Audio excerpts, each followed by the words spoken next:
ఏపీలో కూటమి సర్కారు వచ్చాక రెండు కీలక అంశాలుగా తెరమీదకొచ్చాయి. ఒకటి అమరావతి, మరొకటి పోలవరం. అమరావతి అభివృద్ధి కొనసాగిస్తూనే ఏపీకి జీవనాడి లాంటి పోలవరంపై ఫోకస్ పెట్టింది ప్రభుత్వం. అయితే అసలు పోలవరం పరిస్థితి ఏంటి? ప్రాజెక్టు పురోగతి ఏంటి? ఈ అంశాలపై అవగాహన కోసమే ప్రాజెక్టు క్షేత్రస్థాయి పరిశీలనకు విదేశీ నిపుణుల బృందాన్ని రంగంలోకి తిప్పింది సర్కార్. మరి 4 రోజులు సాగే ఎక్స్పర్ట్స్ టూర్లో తొలి రోజు ఏం జరిగింది? నిపుణులు ఏం గుర్తించారు? పోలవరంలో విదేశీ నిపుణుల కమిటీ. స్పిల్వే నుంచి ఎగువ కాపర్ డ్యాం దాకా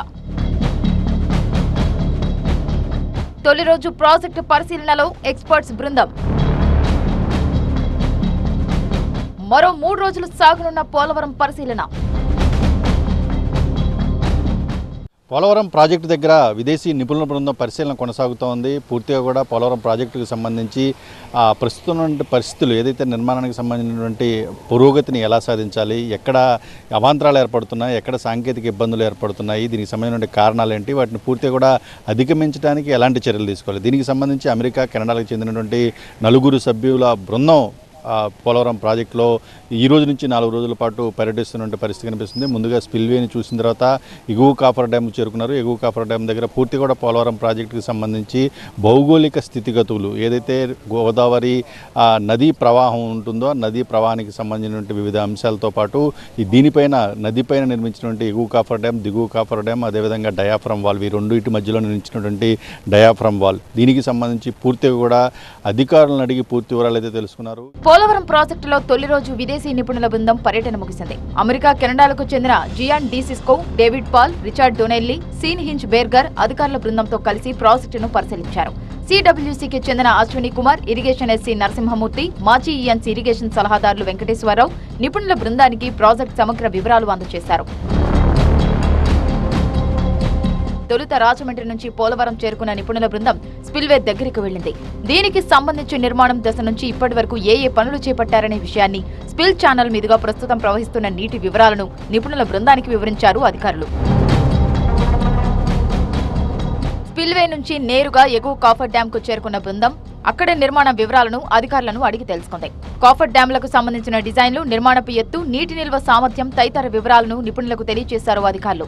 ఒక్క కాఫర్ డ్యాం పైనే మొత్తం 17 చోట్ల నమూనాలను సేకరించారు నిపుణులు. దీనికోసం ఉపయోగించిన మట్టి, ఇసుక, రాతి నమూనాలపైన ఆరా తీశారు. విదేశీ నిపుణుల బృందం ఏదైతే పోలవరం ప్రాజెక్టును పరిశీలించడానికి వచ్చారో ఆ 4 సభ్యుల బృందం ప్రధానంగా కూడా ఎగువ కాపర్ డ్యామ్, దిగువ కాపర్ డ్యామ్, అదేవిధంగా డయాఫ్రమ్ వాల్, దీనికి సంబంధించి ప్రస్తుతం ఉన్నటువంటి పరిస్థితులు, తాజా స్థితిగతులపైన ప్రధానంగా ఫోకస్ పెట్టినటువంటి చాలా స్పష్టంగా కనిపిస్తోంది.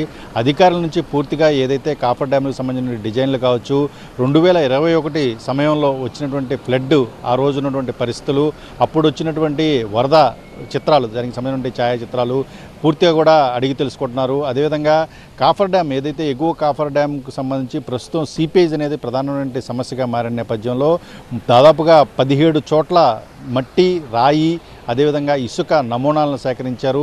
ఎందుకు అసలు ఆ ఎగువ కాపర్ డ్యామ్ నుంచి నీరు దిగువకి డయాఫ్రమ్ వాల్ మీదుగా ఎందుకు సీపేజ్ వస్తుంది, వాటర్ ఎందుకు కిందకు ప్రవహిస్తుంది అనే విషయాలపైన కూడా పూర్తిగా అధ్యయనం చేసేందుకు ఈ నమూనాలను అయితే సేకరించినట్లు అధికారులు అయితే చెప్తున్న పరిస్థితి కనిపిస్తోంది. దిగువ కాఫర్ డ్యాం కు వెళ్లిన నిపుణుల బృందం 2020-21 వరదల సమయంలో నీటి ప్రవాహం గురించి తెలుసుకోవడమే కాదు, ఇక్కడున్న డ్యాం డిజైన్లను పరిశీలించారు. ఆ వరదల సమయంలో వాటర్ ఫ్లో ఎలా ఉంది, డయాఫ్రమ్ వాల్ కు నష్టం ఎందుకు జరిగింది, ఈ పరిస్థితికి అసలు కారణమేంటి అనే కోణాల్లో అధికారులపై ప్రశ్నల వర్షం కురిపించింది. ఎగువ కాఫర్ డ్యాం నుంచి సీపేజ్ వల్ల లీక్ అవుతున్న నీటిని కట్టడి చేయడం సమస్యగా మారిన విషయంపైన నిపుణుల బృందం చర్చించింది. వరదల సమయంలో ఎంత నీరు వచ్చింది, ఎంత నీరు బయటకు వెళ్లింది, ఇక సీపేజ్ వల్ల కాఫర్ డ్యాం మధ్యలో నిలుస్తున్న నీటిని ఎలా బయటకు తోడారు, దానికి ఉపయోగించిన పంపుల సామర్థ్యం ఎంత, ఇలా రకరకాల సాంకేతిక అంశాలను చర్చించింది.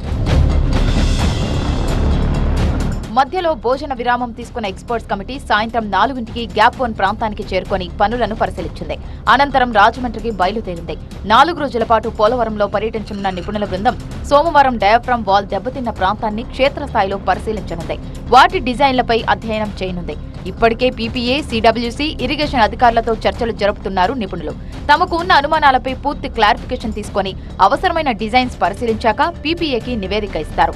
తమ పరిశీలన అనంతరం పోలవరం ప్రాజెక్టు ఎందుకు నిలిచిపోయింది, ప్రాజెక్ట్ నిర్మాణంలో అడ్డంకులేంటి, పనులు తిరిగి ఎలా ప్రారంభించాలి అనే అంశాలపై అంతర్జాతీయ నిపుణుల బృందం ఓ నివేదిక ఇస్తుంది.